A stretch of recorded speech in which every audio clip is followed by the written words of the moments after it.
আসসালামু আলাইকুম। কেমন আছেন আপনারা? আশা করছি ভালো আছেন।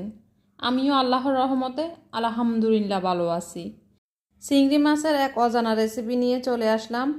একটা রেসিপির মধ্যে আপনি অনেক ধরনের চিংড়ি রেসিপির স্বাদ পাবেন, যেমন চিংড়ির কোপ্তা, চিংড়ির কাবাব, চিংড়ির পাকোড়া, চিংড়ির বড়া ও চিংড়ির পেঁয়াজু।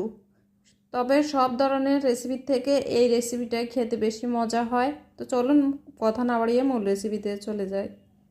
আমি চিংড়ির যে ছোটো চিংড়ি নিয়েছি, ছোটো চিংড়ির মুখটা মানে কাটার অংশটা অর্ধেক করে ফেলে দিই নেই, ওটাই আমি ব্লেন্ড করে নিয়েছি আরও কিছুটা চিংড়ি মাছ দিয়ে। এখন আমি দিয়ে দিচ্ছি মশারের ডাল। মশারের ডালটা আমি 5 ঘন্টা ভিজিয়ে পরে ধুয়ে পরিষ্কার করে পরে আমি ব্লেন্ড করে নিয়েছিলাম পানি ছাড়া, ওটা দিয়ে দিচ্ছি। আর দিচ্ছি পেঁয়াজ কুচি আর কাঁচামরিচ কুচি। কাঁচামরিচ কুচিটা আপনারা যেভাবে জাল খেতে চান ওই পরিমাণে দিবেন। দিচ্ছি জিরের গুঁড়ি 1/2 টিস্পুন। আর পেঁয়াজ কুচি আমি 2টা পেঁয়াজি কুচি করে দিয়েছি, আপনারা চাইলে আর বেশি বা কমিয়ে দিতে পারেন।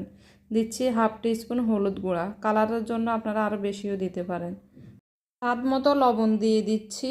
আর দিচ্ছি 1 টিস্পুন রসুন বাটা, দিচ্ছি 1 টিস্পুন আদা বাটা দিয়ে আমি খুব ভালো করে মেখে নিব, মিক্স করে নিব। একটু সময় নিয়ে ভালো করে মেখে মিক্স করতে হবে। আর আমি চিংড়ির মুখটা আমি যে কাটার অংশ ওটা আর ফালাই দিই নাই, আমি ওটার সাথে কিছু আস্ত চিংড়ি নিয়ে পরে অল্প একটু পানি দিয়ে আমি ব্লেন্ড করে নিয়েছিলাম। তো আপনারা চাইলে পাটার মধ্যেও বেটে নিতে পারেন, তবে পাটার মধ্যে বেটে নেওয়াই ভালো, তাহলে পানি লাগে না। আমি যেহেতু পানি অ্যাড করেছি অল্প একটু, এখন দিয়ে দিচ্ছি। খুব ভালো করে মেখে নেওয়ার পর আমি যেহেতু একটু নরম হয়েছে পানি দিয়েছি, তার কারণে আমি এখন বিস্কুট গুঁড়া দিচ্ছি। তো যতটুকু বিস্কুট গুঁড়া দরকার হবে মানে বার্নিংয়ের জন্য ততগুলোই আমি দিয়ে দিব, আর ভালো একটা শেপ দেওয়ার জন্য আর কি ততগুলোই দিয়ে দিব, তাই আমি পরিমাণটা বললাম না। তো আপনারা অবশ্যই চেষ্টা করবেন বিস্কুট গুঁড়া দেওয়ার জন্য, এতে করে মজা হবে আর খেতেও মজা হবে। আমি এখন দেখিয়ে দিচ্ছি আমি কিভাবে করে বানাচ্ছি। তো আমি একটা দেখিয়ে দিচ্ছি, আপনারা চাইলে কিন্তু এভাবেও বানিয়ে নিতে পারেন, দুইভাবেও বানিয়ে নেওয়া যায়। মানে চিংড়িটা মাঝখানে দিয়েও বানিয়ে নিতে পারবেন, আবার চাইলে চিংড়িটা উপর দিয়েও বানিয়ে নিতে পারেন। তবে আমি উপর দিয়েই বানাচ্ছি, দেখাই দিচ্ছি দুইভাবে, আপনাদের যেভাবে ভালো লাগে ওইভাবে করে নেবে। আমি চিংড়ি মাছটা পরিষ্কার করে ধুয়ে লবণ হলুদ দিয়ে ভেজে নিয়েছি, কারণ কাঁচাও দেওয়া যায়, তবে আমার কাছে কাঁচা মনে হয় যে কাঁচা থেকে এভাবে ভেজে দিলে বেশি মজা হয়, খেতে ভালো লাগে, একটু ঘ্রাণ লাগে, তাই আমি এভাবে ভেজে নিয়েছি। এখন চুলে একটা প্যান বসিয়ে পরিমাণ মতো তেল দিয়ে দিচ্ছি।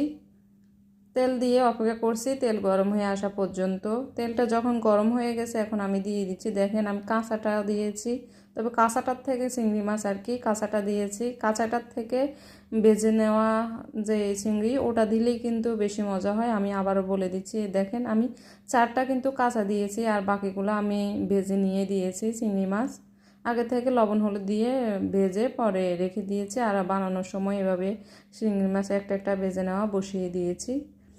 তো আমি এখন যতগুলো ধরে অতগুলাই দিয়ে ভেজে নিব। তো 4টায় ধরেছে, বেশি একসাথে দিতে গেলে একটার সাথে একটা লেগে যাবে আর উল্টাতে সুবিধা হবে না, তাই আমি 4টায় দিয়েছি একটু পাকা পাকায় রেখে। এখন এক পাশ হয়ে গেলে আমি উল্টিয়ে দিব, আর 2 পাশ হয়ে গেলে উঠিয়ে নিব। ভেজে নেওয়া তো সবাই জানেন কম বেশি। তো যারা কখনোই এই রেসিপিটা ট্রাই করেন নাই, বাসায় খান নাই, আমি জানি হয়তো বা খান নাই, কারণ এটা আমার নিজে থেকে মন থেকে করা, আর খেয়ে দেখলাম যে অনেক মজা হয়েছে, তাই আপনাদের সাথে শেয়ার করা।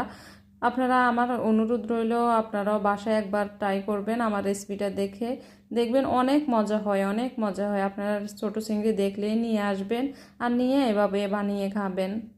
আর এই একটা রেসিপি খেলেও অনেক রেসিপির কথা মনে পড়ে, যেমন একবার মনে হয় যে এক রেসিপির মতো লাগে খেতে, এত মজা হয়।